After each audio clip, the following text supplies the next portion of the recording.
All right, here we go again, back at it with another episode of A Hunter's Legacy, only hunting podcast that dishes the pros for the average Joes. If you like what we do, make sure to subscribe on all the podcast platforms, follow us on social media, and heck, even shoot us a message if you're interested in becoming a guest. This week, we're checking another state off the list. This week, we got John from Maine. What's going on, man? Not too much. How are you, buddy? Not too bad. Glad to have you on here. We were talking a little bit before we started recording. Sounds like you've been following us for quite a while. Yeah, no, when I first saw the podcast, I thought it was kind of neat. I've done several podcasts kind of in here in the Northeast, and I thought it was kind of a cool idea to get the perspective of not this is a well-known person with, oodles and oodles of followers. It's like, hey, this is a guy and he's out there hunting. He's out there, beating feet and putting deer down or whatever. And let's talk to those kinds of guys. So I was like, wow, that's right up my alley. That's really cool. Yeah, it's a little bit slower growth, but it is what it is. Social media is kind of taken off. I just had my first reel hit 1 million views. Wow. Well done, buddy. Yep. So it's been pretty fun. So why don't you go ahead and tell us a little bit about yourself and then we can kind of roll into this. Sure. So my name's John LaMarca. I'm born and raised in Maine. I'm the director of engineering for Woodman Arms muzzleloaders in New Hampshire. It's a well-known precision muzzleloader company up here in the Northeast. Up here in the Northeast, we're kind of known for tracking deer. Waiting for it to snow, going up through the mountains, finding a nice big buck track, and tracking a deer down with carbine length rifles. So kind of the opposite of Western style, where most of our hunting takes place and most of our shots are sub 40 yards. So, having a high precision, very reliable rifle that is easily to pack. Cause, I've done tracks where I've gone 8, 9 miles and then have to drag the deer out. And if you have a 8, 9 pound rifle, that really, you don't feel it the first couple miles, but you hit mile 6 and 7, it starts to feel like a boat anchor. So that's kind of what I do, and uh, kind of the bread and butter of how we hunt up here. I'm also a registered Maine guide, so I bring people, hunting, fishing, trapping, camping, just all around, very much in the outdoors. Tell me a little bit more about these muzzle loaders. Probably not something that'd work in Iowa, is it? So actually, we do. We're expanding our western footprint, but they are getting bigger and bigger out that way. And where we're in the Northeast, we never really did too much for marketing up until this point. But they're smokeless powder ready, which in the muzzleloader world is a really big deal. What that basically means is you can use your black powder substitutes, or you can use rifle powder. Like I run reloading powder in mine, and they're all stainless steel. They're nitride coated. I actually have one here. I don't know for the viewers. There's a bit of a swell here, and it's perfectly balanced so that you're not fighting the weight of the scope or of the barrel. So when you're walking around, it's balanced in your hand. And for it to be, a 6, 7 pound rifle that's very easily trackable, sorry, very easily maneuverable, I guess would be a better term, and where you can use those smokeless loads where it's stainless steel and nitride coated. It has an internal hammer system.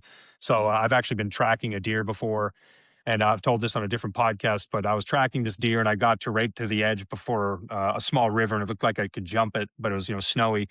Well, I went to plant my foot to hop this river. Well, come to find out, there was just a snow buildup in the reeds, and I went straight in the water up to my hip. Entire gun went in the water. I said a couple expletives and then got across the river and came up. I always wear wool, also very common up here, rather than wearing your camo. Old school wool is still king up here. And shook it off. The gun got completely crystallized with ice and some mud, whatever. I kept following the track. I ended up catching up with the deer. I pick up my rifle, and because it has that internal hammer system, I didn't have to worry about water getting into that powder load.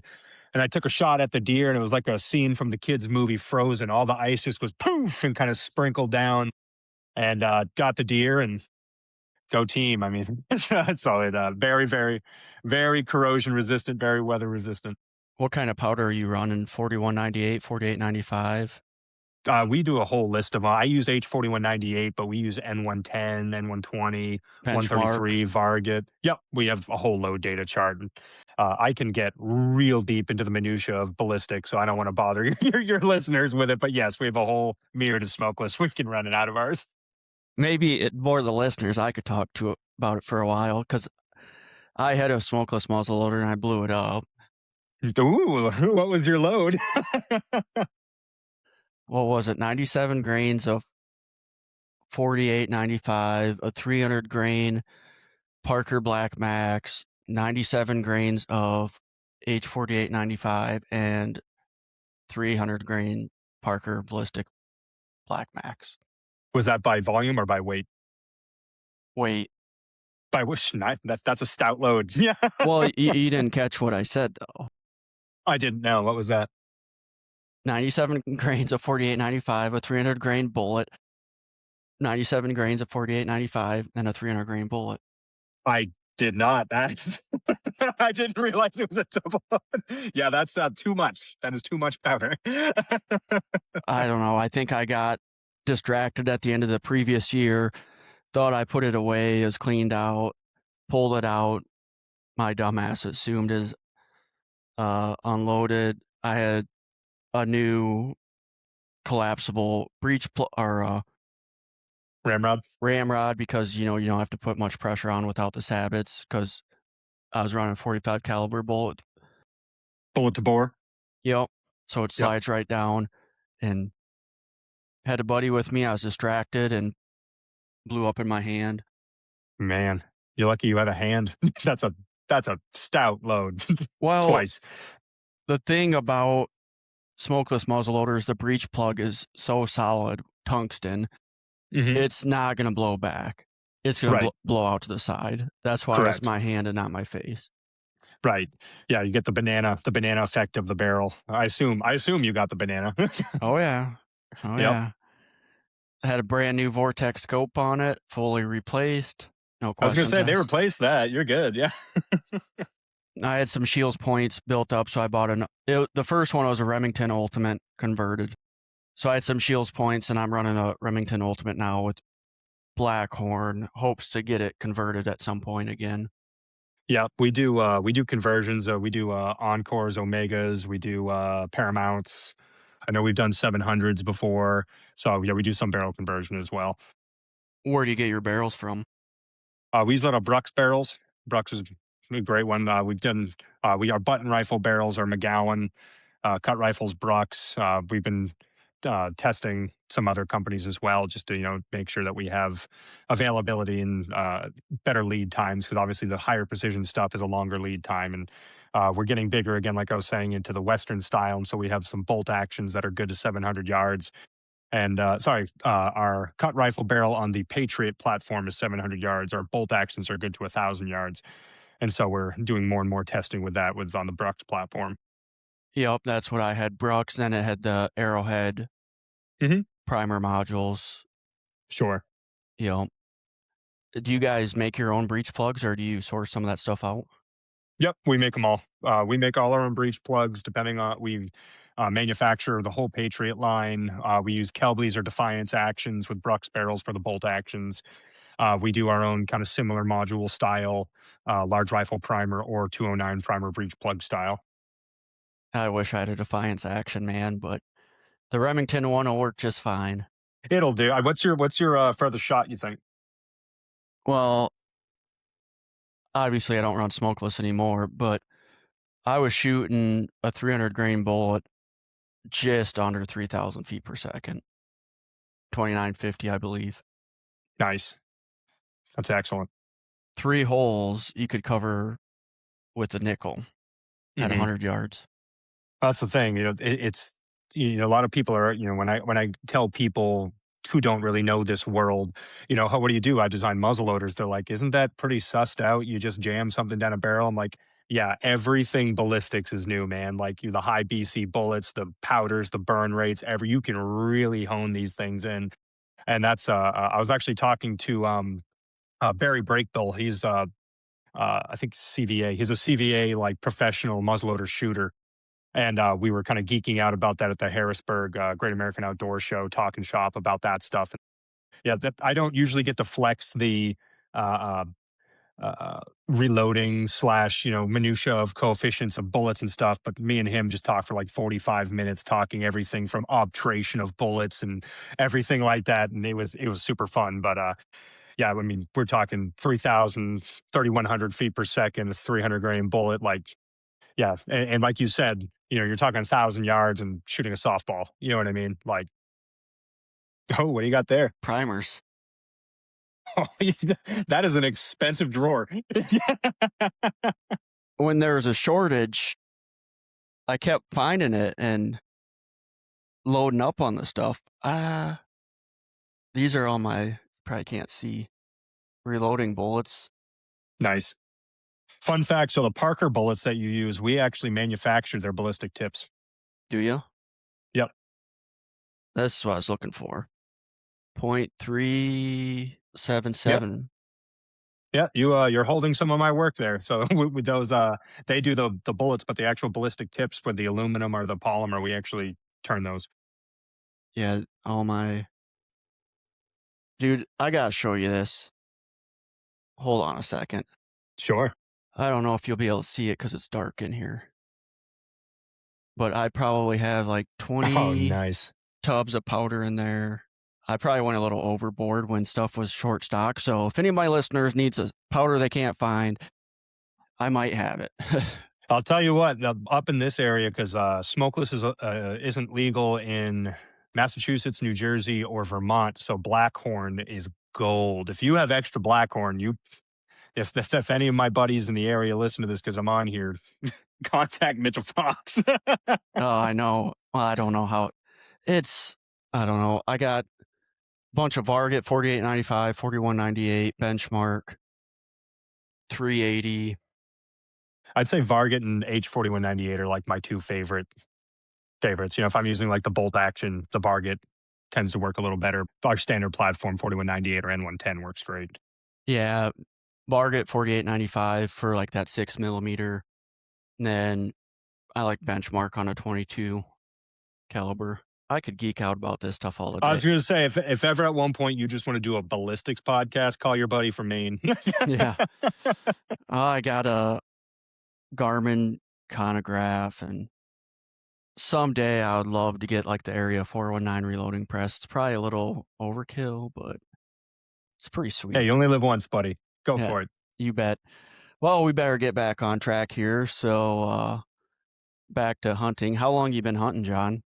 So I am actually a non-traditional hunter. I grew up not hunting, not because my family had nothing against it, just no one in my family hunted. So I grew up loving guns. I grew up pretty close to Kittery Trading Post, which is a pretty prominent, firearms outdoor shop up here in the Northeast. And I would always go there and drool over the guns. I just always had like an affinity for the mechanics. I'm a huge, I love my muzzleloaders that I designed, but I love a good lever gun. I've killed so much stuff with my 30-30, and always just loved it. But yeah, I'm a non-traditional hunter. So when I turned 18, I was like, damn it, I want to do this. I really want to be a hunter. I want to try this. And that's the first time I hit the woods. So what's an interesting perspective is a lot of people, like my kids included, you don't really remember some of the mistakes you made or the things that you don't remember because you grew up doing it. Where like I remember my first hunt and everything I saw and all the stuff that now I kick myself because now that I'm a guide and I live in the outdoors now, it's like, dude, you were screwing everything up. I don't want to call you out for being wrong, but I think you're wrong Oh, is that? because you're like the 54th person I've interviewed. And I've asked a few people. It's unreal how ingrained some of the hunts from even, so I'm 37, like 12 years old. I can remember every single visual detail from that age. It's unreal. That's excellent. I hope my kids are like that, but they've been hunting, fishing, and trapping since they were 2, 1. Like I've had them in backpacks and stuff. So you know, it's definitely a different kind of perspective to have that mental image, and it's cool that you have that too. Because now when you go hunting as well, I'm sure you see, I don't know, the ends of different, sugar maples that have been nipped.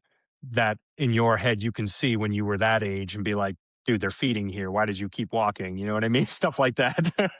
Most of the stuff I learned from is when you start early enough, you don't really think about like how to place tree stands or where to hunt. A lot of it's just how to move when a deer's around or, Mm.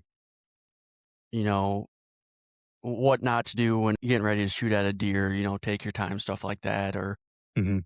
How to breathe.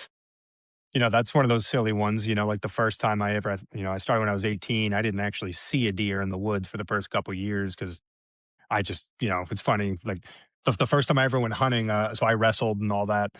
But I remember running around like in my wrestling shoes and thinking, wow, these things are really quiet. So the first time I ever went hunting, I wore a pair of Walmart camo pants, my wrestling shoes, which were used, by the way. So the scent must have been unreal, and like a jacket and just the silliest things. And now you look back and you're like, dude, what were you thinking? were they pretty cool wrestling shoes? Oh yeah, they were Rulon Gardeners. They were top of the line at the time. Yeah. Are you kidding me?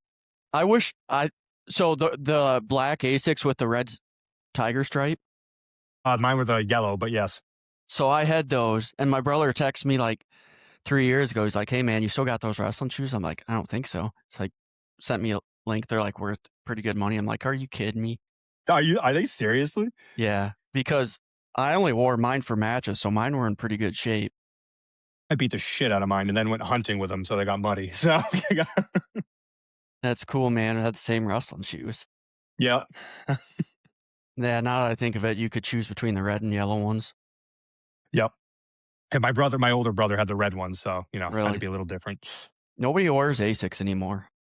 No, I mean, I don't even know what the running like the big brand is now, but at the time, yeah, that was like king. That like Rulon had just won his Olympic bout, so like everyone was like, oh. Yep, everybody wears Nike in college anymore. It seems like. But yeah, so that was kind of my initial hunting background was just kind of going for it, starting when I was 18 and just being a sponge. I would go to the local like gun shops. There was always two guys. There were always different guys, but the same kind of demographic. An old fella wearing a wool jacket, and then another old fella with like a Vietnam veteran hat. And they were always like just old dudes hanging out at the gun counter, sipping coffee, talking stories of previous hunts. And I used to just go there and just shoot the shit with those guys and just be like, hey, I'm trying to learn how to hunt. Can you just tell me stories? And I don't know if you know this, but if you go up to two older men and ask you to tell stories, you better pack a chair because those boys will talk and they will talk and they will tell you stories. But there's some sage wisdom in a lot of those stories.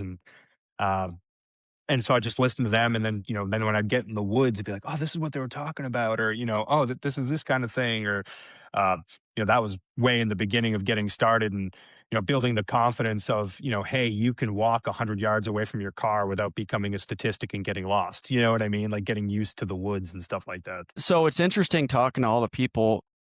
You would think it'd be pretty rare for kids to get into hunting without growing up in a hunting family, but you're probably the sixth or seventh I've interviewed out of 60. I think there's just something primal about it. I mean, something, men and women, but in my opinion, especially men, there's just something about the adventure, about gathering, about going on a hunt. It just called to me, and I'm sure I'm not the only person, clearly, that like, hey, I don't know what this is, but I want this. You know what I mean? And I'm a guide now as well.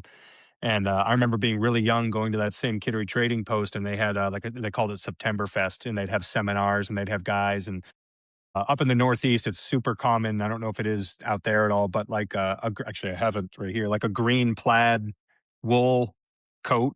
It was originally made popular by the Benoits, which I'm not sure if you've heard of those hunters at all, but Northeast hunters, the Benoits, really, really, really popular. But there was a guy wearing that with the main guide patch, and he was just telling stories, and something about hearing that guy telling his stories, and he just seems so able in the woods. And, oh, and I was calling this moose and I had this bear at 15 yards. And I just, I think I must have been like 6 or 7 when I saw that guy. And I was like, I want that. I want to be that kind of guy. You know what I mean? So it just always is drawn to me. Do you think you would have got into it if it wasn't for that gun shop you would visit?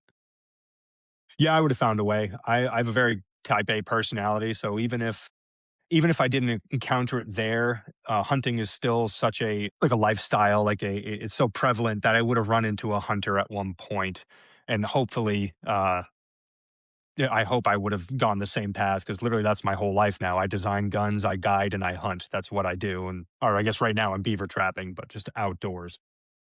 When you got started hunting, You didn't have anybody take you? So kinda walk through your first set of hunts and all that stuff.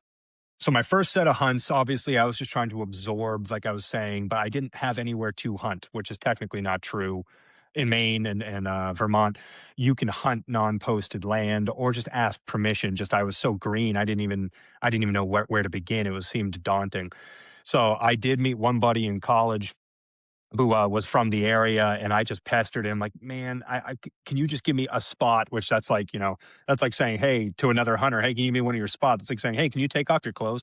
You know what I mean? It's like no one's going to do that. But he was like, "Look, man, here's a spot," and there was no Onyx or any of that stuff. He's like, "If you go, go down this road about X amount of miles, it was a dirt road. Pull off over here. There's a creek. Follow this creek." And finally, I had a spot. I didn't know if it was a good spot, a bad spot, but I had a spot I could go hunting. And, like I said before, I had a kind of a silly setup. And also, I never got a deer or anything at that point. So thank God, honestly, I didn't get one at that point. Because even if I had shot one, I would have no idea what I was going to do. But anyway, I, followed that creek. I'm making way too much noise. Like you were saying, knowing how to move in the woods that makes it seem like you're part of the woods and you're not an intruder in the woods. Learning how to walk that cadence, how to identify a game trail, and not just you know beating the brush and stuff like that is all essentially taking a walk with my shotgun. I had an 870. That's all I had. So I was taking a walk with an 870 and just learning how to become part of the woods. And those were such, like you were saying, those are so burned into my brain now. And when I'm doing what I'm doing now, and how I react. I can remember going through those areas. I actually have a goal at one point to go back to that spot, which retrospect, it's an okay hunting spot. It's not great. And re-hunt that same spot that I first hunt to try to kill a deer now that I have success at it. You know what I mean? Yep. Yep, 100%. So, okay, let me think what I was gonna ask you. Do you remember so you said you went a couple years without seeing a deer? Hmm. Walk us through Absolutely. your first harvest. Or let's go since you're so unique, what about the first time you saw a deer? So the first time I saw a deer, it was actually there, and it was my first year, second year of hunting. And, I would go the same route. I didn't know how to play wind. I didn't know how to do any of that stuff. I hadn't thought of that stuff yet. But anyway, so I went up and I went to this tree that was overlooking this massive bog. It was actually that spot's actually pretty good, but I need to get up. I was on the ground there, but I needed to get above the reeds. I didn't know that. But I'm just sitting there with my back against a tree, and I'm just, sitting there and I hear the snap, which now I know, or you would know, it's like that's a deer. By the time I heard that snap, and I'm just like, "Oh my gosh, there's something in the woods." I didn't know what it was. And I just sort of slowly turn, and this doe's just looking at me, just mashing on some acorns. I locked eyes with her. She locked eyes with me, and she just bolted, and she made that noise, the noise they make when they blow. I had never heard a deer make a noise at that point. So she made that noise. Honestly, it startled me. I'm like, what the hell was that noise? Because she was probably 25 yards away. I didn't know deer made a noise, let alone that loud of one. So she blew at me and she ran off, and I was like, Jesus, what the hell is that? So it kind of startled me too. And she went off, and obviously nothing happened there. But that was my first encounter with like, oh, I saw a deer. Like it can happen. And how long did it take you to kill your first one after seeing your first Four deer? years. It was 4 years of hunting, and in the Northeast, it's far less deer density up in the Northeast than it is, say, over by you or Midwest and stuff like that. And now that I've guided and I guide turkeys and stuff, and guys will come with me to get their bird for their 49, hunt a bird in all of 49 states with turkeys. And they'll be like, yeah, I have a deer stand. I passed 37 deer, and none of them are the one I'm going for. I'm just like, "Oh, that is like, I'll see 39 deer in a season." You know what I mean? I'm fairly, I'm pretty good, not pretty good. I'm much better than I was, and I'm seeing 39, 40 deer a season, let alone in a stand or a day. Um, so it was definitely just like, yeah, it was 4 years, and I finally got my deer. Um, but yeah, got it, downed it. The buck fever was something that I also had never experienced, that kind of adrenaline dump either. I had a muzzleloader, not one of mine. I had a Thompson Center muzzleloader, and it was a 10 point buck.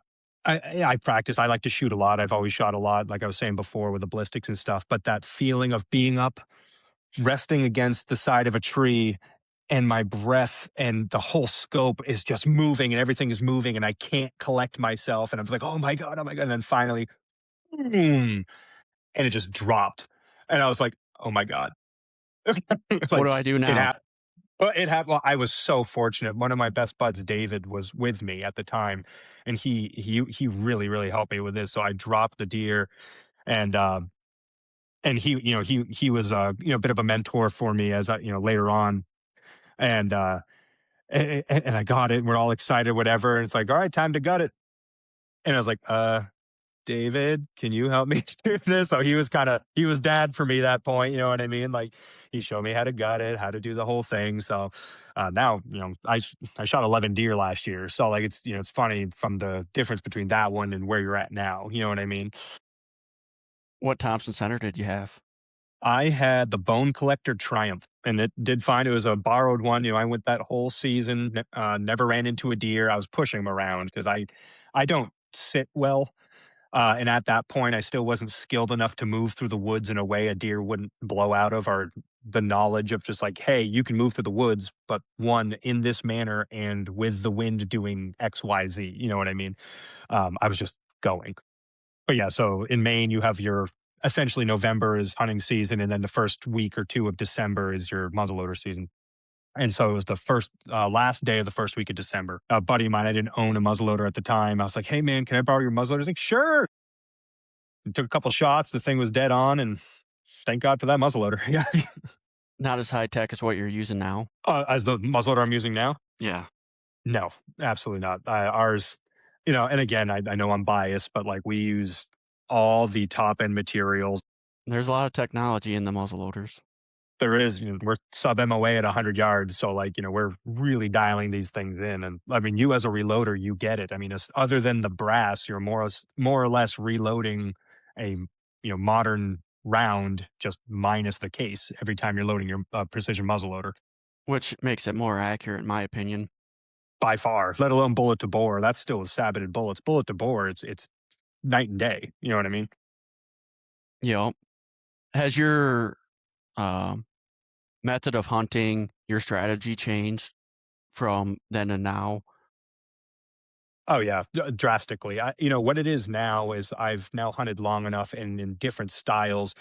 I can hunt depending on the conditions. So it's not a case, when I first started, like a lot of people, I learned how to stand hunt or to, a blind hunt. And as I started to understand wind, you'd look at your, at that point, still no Onyx, you'd look at the weather and say, yeah, I have an XYZ wind. I can't hunt tonight. It's a bad wind. And I wouldn't go hunting.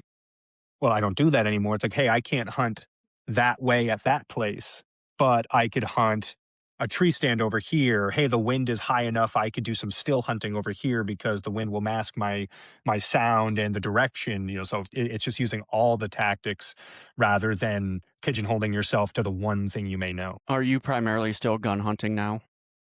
I'm a rifleman. I do a lot of bow and stuff like that too, but I've always loved rifles. I call bow season harvest time because we do an expanded archery season in some kind of the more populated areas of Maine where you can take multiple deer with a bow in kind of more populated areas. And I shoot a pile of deer. Like when you hear that, oh, fill the freezer, I fill my freezer for the year. And then I have a couple families that they're actually older hunters that don't hunt anymore, and I'll try to take a couple deer and, my freezer broke and make sure they get some and stuff like that. So that's harvest time. But if I'm to pick one time a year, I'm a rifleman through and through. Interesting. Yeah, it all depends on where you're at. I'm sure bow hunting's probably a little bit more challenging where you're at. Kind of depends the topography. So in Western Maine or Northern Maine, where we do most of our tracking, yeah, that would be very difficult because you'll go miles and miles without seeing a deer, but the deer are much bigger. Whereas in Southern Maine, the deer density is actually very high, so you can do pretty well, depending on where you're at in the state. What's the layout and topography of where you're at? So depending on where I'm hunting, where I'm at here, I live by a body of water called Merrymeeting Bay, and it's actually well known for waterfowl. LL Bean, the company, but the man used to have a camp on Merrymeeting Bay because it's just known through the flyway. Like you get you get every basically every kind of waterfowl comes through. But because of that, there's a lot of tributaries and there's a lot of swamps. There's a lot of just great deer habitat. So around me, it's a lot of that, a lot of marsh. You're doing a lot of just, I call it being a swamp rat. I'm trying to find the marshy areas. I'm trying to find, where the hardwoods meet the swamp, stuff like that. But then obviously, if we're doing more of the tracking, the northern style, what we're doing is literally snow chasing. Day that, hey, we've had a 2-inch snowfall up north, guys are taking off of work and trying to cut a track and track down a big one. You know what I mean? Is that And because the that's timber's just so large up there, or what? Yeah, the timber is just so vast that, like there is no patterning of deer where because there's no agriculture. Because the thing that allows you to pattern a deer, say in southern Maine or other places with ag, is that food source. Up in there, there's no consistent food source, so there is no patterning. But if you get a little bit of snow, you can take a look at the track and you get a good idea of the size of the deer. And obviously, if it started snowing at, I don't know, 10 p.m. the night before and you see a track, that track is 6 hours old. At the end of that track, there's a deer. You know what I mean? Which way do you prefer, hunting where you're at or up northern? Both. I love all of it. And I know that's like a cop out answer, but like I just love hunting. So, what it is, it's kind of nice. It's just different styles. It's like, oh man, I'm going to go hit this stand and I'm going to go check this out. And I'm excited for that. It's like, oh, we just got a fresh snow. Let's go do that. It's just sort of the excitement. It's almost like Christmas morning several times a hunting season because it's like, oh, this is finally a good wind that I can do some still hunting through this swamp where I sound like a freight train otherwise. You know, it, it all just depends on the conditions for me. Is it pretty flat where you're at and then get hilly up north? Yeah, I mean, yeah, the Western Mountains, like the Appalachian Trail ends in Maine, and so basically, as you go up in the Western Mountains, you're going up to the Appalachian Mountain range, and yeah, very mountainous, very very hilly. There's also some flat areas as well, and by me, it's fairly it's hilly, but it's you're not talking real elevation gain at all. Do you have crop fields where you're at? Some, but nothing like my wife's from Pennsylvania, so, like, nothing like that. That's actually the first place I ever went where I could stand at the edge of a field and not see the end of it. You know what I mean? I was in Lancaster, Pennsylvania, and I was just like, "Holy shit, this is insane." You know what I mean? Like, my furthest shot ever in Maine was a Christmas tree farm, and it was 230 yards. Other than that, most of my deer are shot, like, 40, 30 yards just because that's how close you're getting to them. What kind of growth do you have where you're at? Is it just trees, pasture? I mean, the best places are like old clear cuts because there's a lot of logging industry up here. So if you get a clear cut, they'll take out, whether they're selective cutting or clear cutting, preferably selective.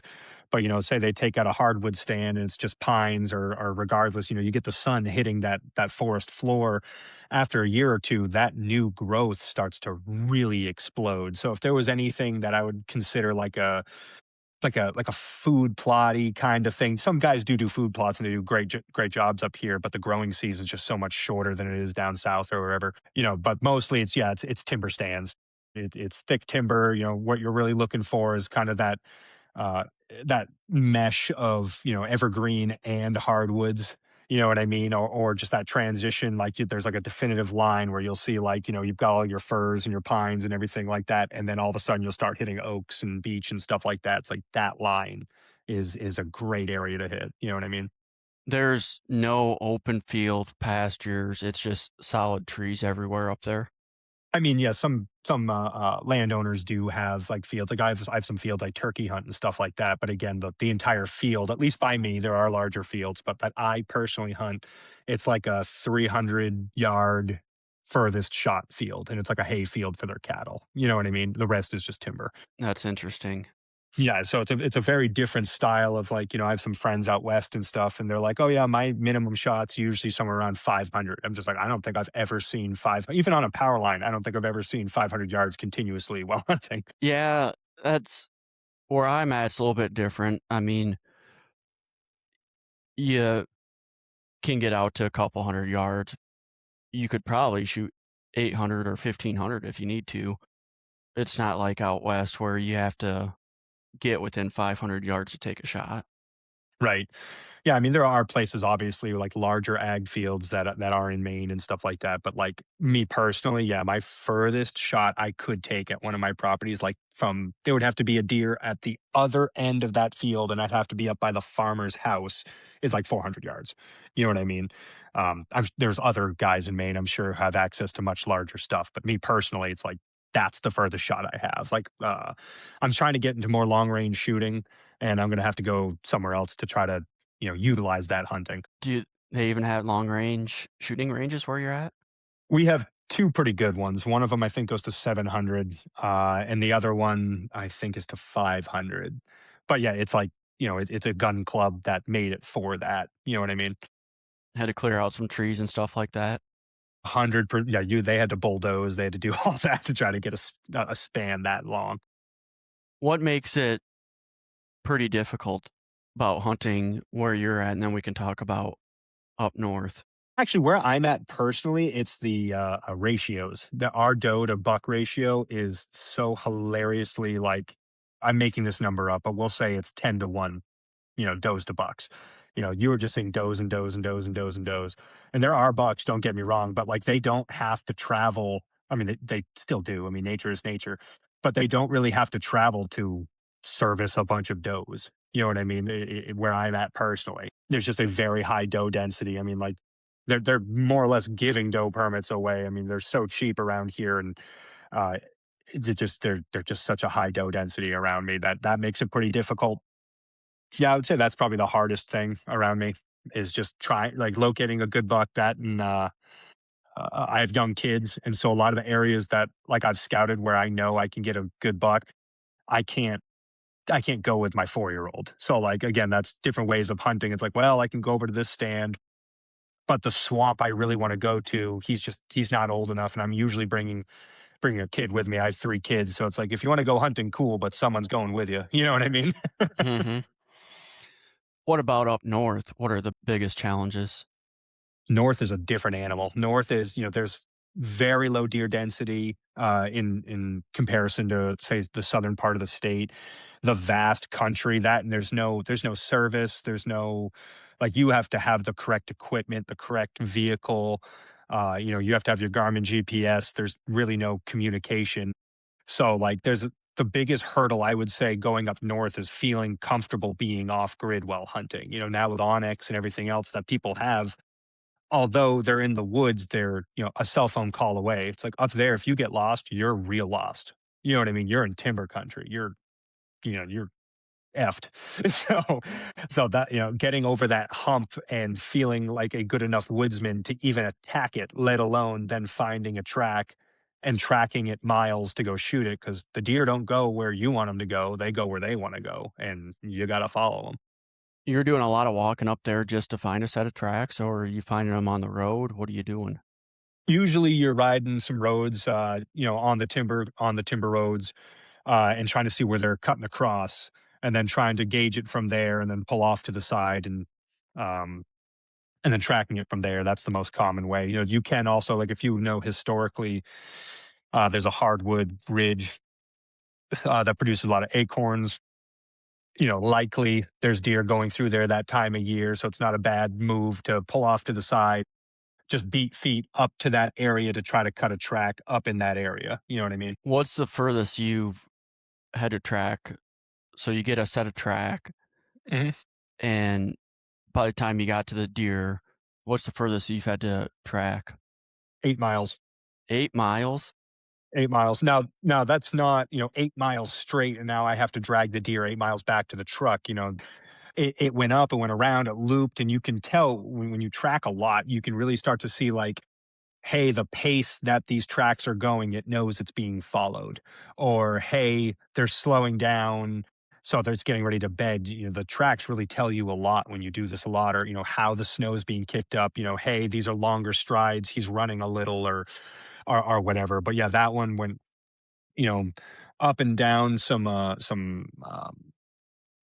higher elevations. It came down through and down through a bog. I ended up catching up with him in the bog because it was an area I happened to know, and I knew he was heading towards kind of a steep incline that he could have climbed, but based off of how his tracks were moving, I knew that like, you know, it's not worried. So I was like, hopefully he'll be lazy and double back. And sure enough, he went up this little track, kind of milled around a bit. And as he was coming back, I caught him.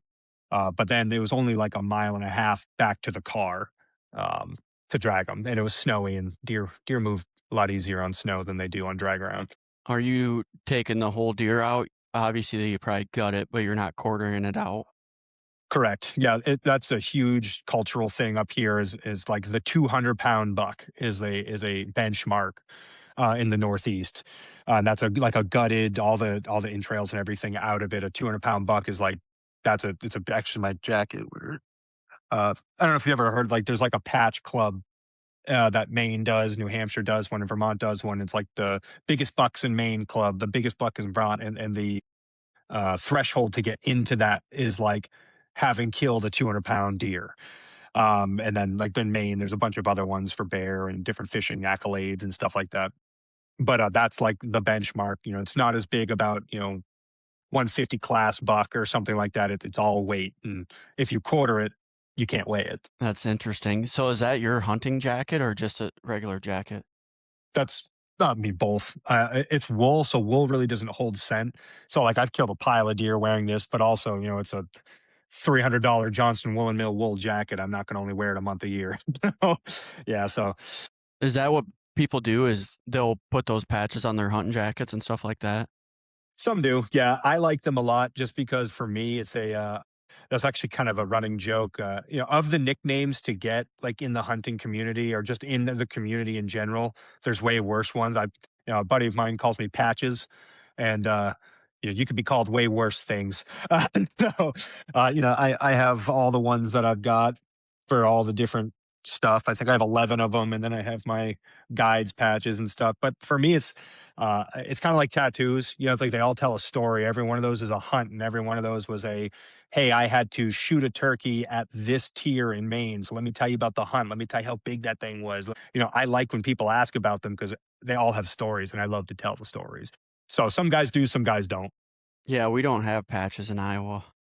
Yeah, it's kind of a neat regional thing, like in the Northeast. Yep. No, it's very cool. So do you have to deal with a lot of hunting pressure where you're at, or the area is just so big that you don't really run into people? That's kind of southern Maine versus northern Maine. Southern Maine, kind of around me, yeah. There's other hunters, there's other people, but I personally have found, and again, I'm not saying I'm the best hunter ever, but there's a difference between I think you had even had it in one of the prompts that you had said that we may talk about. Like, there's a difference between being a hunter and being a killer. You know what I mean? It's like the people who are hunting. A lot of times, I'll run into them and they're walking the main dirt roads and whatever, but they're not like getting in there. And then there's the guys who are getting into the worst, swampiest, shittiest conditions because they're after the deer, and those are the boys getting them. You know what I mean? So there's a lot of pressure, but I would say of the pressure, there's like 5-10% of guys that are like really putting the hurt on them. You know what I mean? Most people are just walking the trails and the Yeah, and roads. that's fine, and guys have success with that, and I'm not knocking that. And I also understand I'm at a unique scenario where my career is the outdoors, so I get out scouting and get out in that world way more than, hey, the average guy, an electrician working 60 hours a week and hunts 2 or 3 times a year. I get it. Like if not, hey, I might as well just take a walk with the woods with a rifle and see what happens, and I'm not knocking that at all. But I'm fortunate that my career path has lended it to be like, hey, I can really put some time in some different spots of woods and learn it. How do you scout where you're at? Are you trying to pattern specific deer? No, patterning really is very difficult without agriculture. So really what I'm trying to do when I'm around here is during early season before they start doing their rut activity, you can get a good idea of, I call it taking stock. What kind of bucks are in the area, what kind of deer are in the area, and like you'll find little pockets where it's like, hey, there is a higher density of bucks than to does in this area. So I'm trying to find that. I'm trying to find, obviously the rubs, the scrapes, food sources that I know will kind of come to term in that peak rut season. That's really what I'm looking for, more than I am like trying to identify a certain deer. Just because in the area I am, although there is some agriculture, I mean they hop around, especially where I am. I have a lot of rivers around me, and they'll just swim rivers and be gone. You know what I mean? That's more of what I was asking is maybe not patterning, but trying to find a target buck. Yes. I mean, I'm sure every hunter does that, but I usually find at least one or two every year that I want, that I like. Like those are the ones that like I'm gunning for. Um, and like, I mean, it's just the way hunting goes. It's like it seems like while they're in velvet, while they're in like their summertime, maybe early fall, like very early fall, like August time frame, I'll see them a couple times a year, hopefully, and stuff like that. And then something in the air changes, the rut starts to happen, they start to, get their territories and stuff like that, and they just disappear. You know what I mean? So, down by me, you also fight a lot. Hey, I have access to this piece of land, but that chunk is posted, so I can't go on that chunk. So I have to skirt around there. And, you know, like I had one last year. I literally knew. I knew he was in a chunk because I was tracking him. I had some snow down in southern Maine, and I had a nice big track, and I'm going and I'm following the track, and I literally followed this track right up to a posted sign. I'm like, well, that's that. You just have to turn around, and that's the end, like the end of that track anyway. Call them back. Yeah, it doesn't work like that every time. In southern Maine, you're more likely to have a target buck and hunt him, but from what you're telling me in northern Maine, it's people are just they might know a specific deer's in the area, but they're more than likely just trying to find a buck track and go get a buck. They likely they don't know the bucks in the area. Like, they have an idea that deer are in the area because, deer go where deer go. But the indicator of whether or not you're on a buck is, you find the track, you look at how big that track is, because a lot of, doe and, buck tracks look the same until they get to a certain size. And then once they hit that size, you're like, "Okay, that's a good one." And that's the only reason you know that buck is there. Until there's snow, you have no idea. I mean, I'm sure there are guys who have spent enough time in that woods that sure they have a pretty good idea of like a beaver bog crossing, and it's a good place to post up and stuff like that. But a specific deer would be real hard up there. Are people utilizing cameras up north or even drones?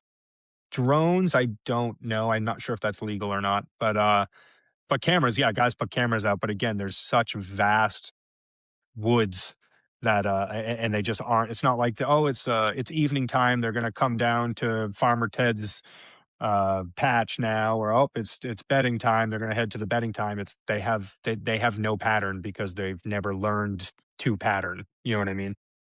You'd have to be pretty lucky to find a good spot where just a perfect funnel and they have to cross a creek here or something like that, but I'm sure that's pretty rare. Exactly. Or like I was saying before, like, where it's timber company land, if there's a cut that was cut 2 years ago, or something like that, you have a pretty good idea that, hey, there's some fresh shoots coming up there. I have a pretty good chance of seeing some deer in that general area because the browse is good. You know what I mean? Even the terrain features of like the mountains, I'm sure kind of dictate where the deer move a little bit, but being such a big area, I can see the challenges. Yeah, absolutely. I mean, obviously, everything likes to move the path of least resistance, but there's no central area like ag. There's no like, hey, there's a cornfield over there, so no matter where they are, they're going to try to find the easiest way down to there. It's the deer go where the deer go. Even where I'm at, it's still fairly tough to pattern deer because it's so flat, and the deer have no incentive to go in the woods here from the cornfield versus 500 yards down the timber edge. That makes sense. So when you're hunting, are you more like, hey, I'm trying to find a vantage point to hit him wherever he comes out, type thing? Well, I do mostly archery hunting. When I Hmm. do late muzzleloader, yes, but archery, it's where I think they're going to come in, Hmm. then hopefully call them in if they're a few hundred yards away. Yep. That's something that I don't know. in like over where you are, I haven't had overly too much luck with calling or rattling or anything like that. And, I'm sure there's other hunters in Maine that have had great success, but I have found personally, like the only time I really use a grunt is like if I'm tracking or if I'm still hunting, so that like if I step on a stick or like every once in a while I let out a grunt just to act as if I am a deer walking through the woods. You know what I mean? Where like I've never just like sat in a stand, which I know guys have, but me personally, I've never just like "Brrr," and then have something trot in at me. But again, I know guys in Maine who have. I've never had create like I've never just like called them in like you're calling a turkey. You know what I mean? Makes me laugh because I instantly thought of somebody like trying to open up like a pop can without being heard, Yeah, basically. trying to cover up a fart with a cough. Yep. When you do mostly the calling, you're not having success. Is that southern or up north? I guess it's not having success as much as just like I don't use it for that just because I've tried it and I've just never seen like you see it like if you look at like the Drury brothers or anything like that where like they're letting out a rip and a snort wheeze and having something sprint across a field to them or through the woods at them. I'm sure maybe one day I'll have that kind of instance, but I just have found more use in like buck grunts and calls and doe bleats and stuff like that when I know I'm close to a deer and I'm in the woods. And I'm just trying to say to that deer, oh, that noise over here, it's just another deer. Don't worry about it. You know what I mean? Yeah, I'll never grunt to try calling something in that I can't see. I'll use rattling for that, and even that's very rare. Hmm. The stuff you see on TV of, okay, they don't have any deer in them, they just blow in the grunt tube and something comes, that's not accurate. Usually, if you see something off working a scrape line, whatever, a grunt tube might work. But then rattling is more likely to work where the deer can't see.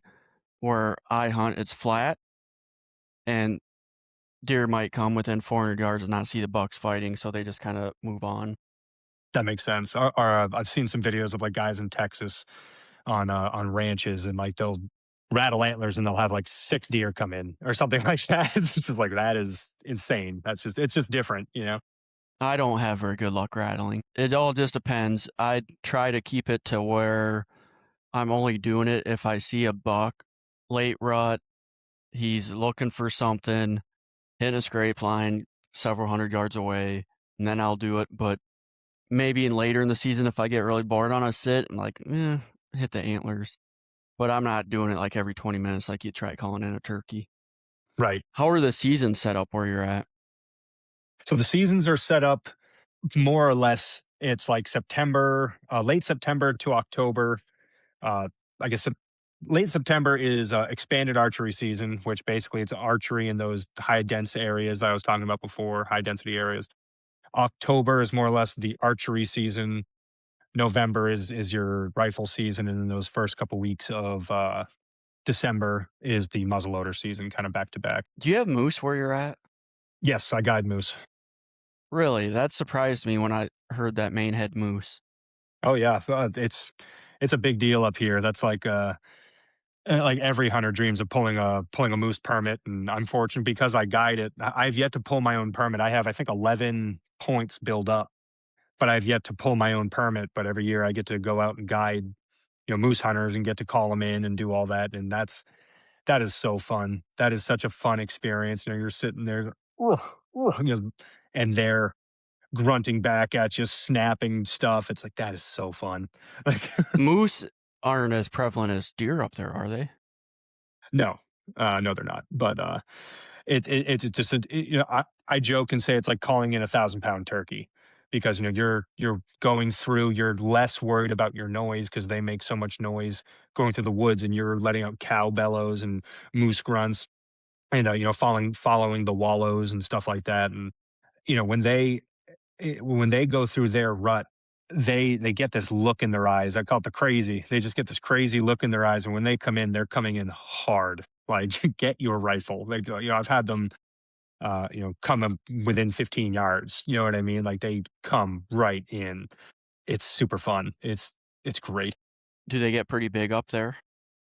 Yeah, not they're not the same as A like Yukon. Alaska. Yeah, not they're not Yukons or Shiras. I believe they're Shiras. Um, but yeah, I mean, when you're comparing it to a bear or a deer or even an elk, it's like, yeah, that's a big friggin' animal. That'll fill the freezer.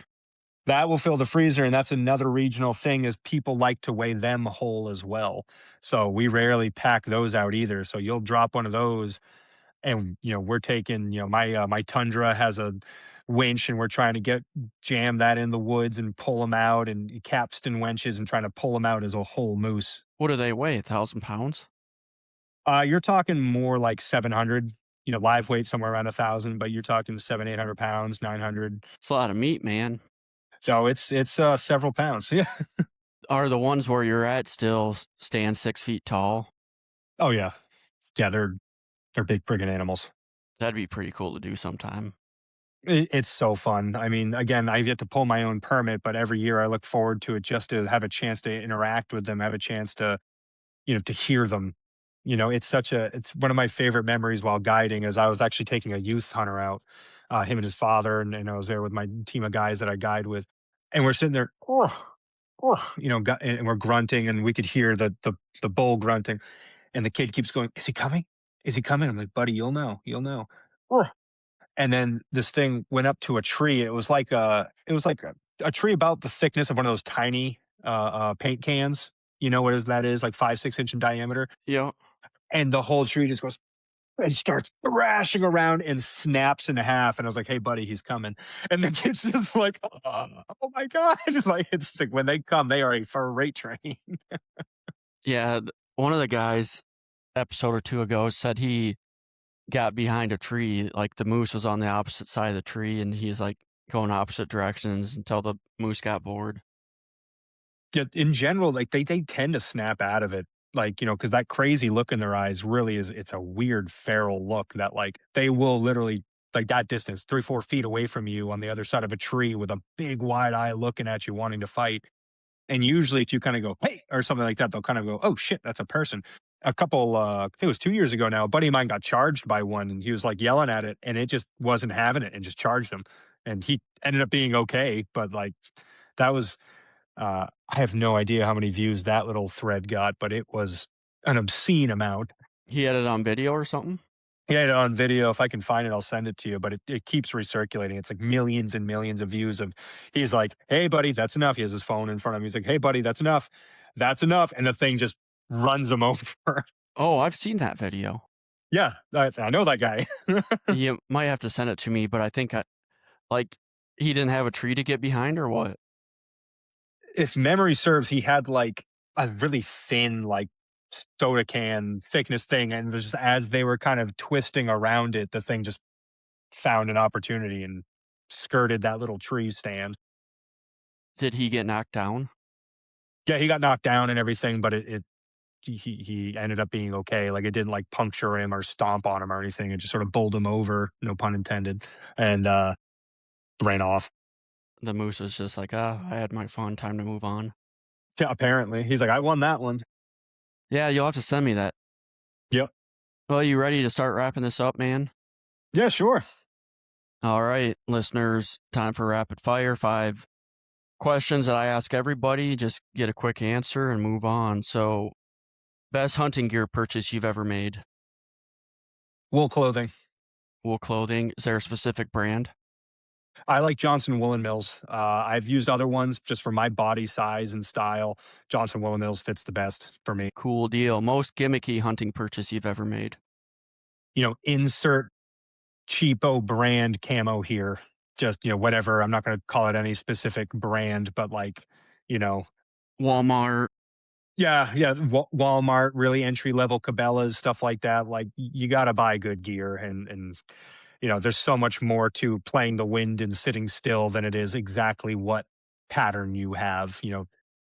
Not to mention, it makes a lot of noise too. I don't know if you ever watched Seinfeld or not, but I always reference George bought a cheap suit and they're walking in. He's got a big job interview and the suit makes noise like, they stop. They're like, what was that? George's like, I don't know. I didn't hear anything. Walk in. I do a like an introduction, like a deer hunting 101 course, and then like my guiding world, and that's another reason I like wool. If you take like a stick, like a whip, and whip, you know, commercial hunting gear, you hear that thwap. If you do that on wool, you don't hear it. So when you're tracking and you're walking through the woods, that synthetic noise is just not there when you're wearing wool. Yep. Very cool. Hunting luck versus skill percentage breakdown. I would say it's 60%, 60% skill, 40% luck. Most controversial hunting take. So this is very specific to my area, but not being able to hunt Sundays is ridiculous. Really? The whole state? Whole state, no hunting Sundays here or Massachusetts, and it's just one of those residual laws. And a lot of like the older hats, for some reason, have just stuck to it. Oh, we don't need to hunt on Sundays and stuff like that. And every person essentially under 40 is like, we would like to hunt Sundays, but you can still fish, you can still trap, you can still do everything else, but you can't hunt Sundays. And it drives me batshit that we can't do that. I think Pennsylvania's the same way now that I think of it. Is it? Yep. Most underrated hunting tactic. I'd say just sitting still. You know, like so much of it. Oh, you got to use this scent. You got to do this. You got to call this way. It's like just, I think it's a Fred Bear quote. It's like just shut up and sit down. Just like get to a good spot and just stay. You know, that's that simple. You know, Some people have a harder time sitting still than others, if you can't tell. which which I get that. I mean, I'm one of those guys. But if you know, if I'm just after a work day, I have 3 hours left. Get to that good spot, and I can sit for 2.5 hours. You know, all day. I can't do very well. But if I know that this is the best time to be at this spot, then be at that spot. Don't blow it up. You know what I mean? There you go, man. Well, you ready to share some embarrassing stories for us? Oh, I got a good one for you. Let's hear it. So, like I said, non-traditional hunter. So, my buddy David, before I ended up shooting my first buck, I went hunting with him, and he shot a deer. And I was like, "Hey, David, I have never gut a deer. Can I gut this deer for you so I have this experience?" He's like, "Yeah, sure. Of course, I'll let you gut this deer. Yeah, by all means, John. How about it?" So I'm gutting the deer, and he's kind of walking me through it, like verbally, and I'm cutting up it, doing the whole thing. And I kind of get to the back end where you got to cut around the O-ring to pass that through to pull the whole guts out. And so I cut around the butthole, and I'm trying to get it out, and it's stuck. That whole like lower intestine kind of area is just I just stuck. And so I'm pushing it and pulling it, and I just can't get it. And David's trying to explain to me kind of what to do, but it's a feel thing. You really can't. You cut it out. It's like, yeah, but it's stuck. So I'm pushing. I'm getting kind of upset, and I finally just push this real hard. And what happened? It was a small buck.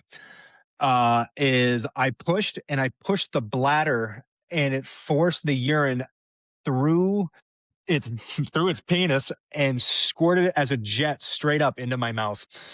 Oh my God. And let me tell you, the taste of rutting butt piss jetted into your mouth. It's like sticking your tongue on a 9-volt battery. That went directly into my mouth. I'm spitting. I'm gagged. Like, oh my God. David laughed so hard he almost threw up. That was the funniest freaking thing. So it's funny. It's like, you ever heard the colloquialism? It's like, "Oh, I shot my first deer. Did you drink some of its blood?" I was like, "No, I drank some of its pee." And they're like, "What the hell is wrong with this dude?" I bet that cleared your sinuses out. Dude, it is a taste I hope not to taste again. It is rank. It was a lot. Like, Not gonna lie, that might be the best one I've heard so far. dude, I wish we had it on video. Like, nowadays, that was before, or I guess maybe there were cell phone cameras, but they weren't very good. But like, I'm just pushing all of a sudden, and it just zoop right into my open mouth. Oh my God, David laughed so hard. Not even close to being relevant, but that reminds me of when my brother, he's 30 now, just a little baby, my mom was washing him, and he like peed, like straight up in the air right in my brother's Cheerios. So somebody literally peed in his Cheerios. That's funny. All right, man. It's been a lot of fun. That was a pretty good story. I enjoyed hearing that. Good. I'm glad. All right, we'll be in touch. Send me that video of your buddy getting trampled by a moose. Yeah, I'll find it. I'll send you the link. All right, see you, man. Have a good one. Thanks again.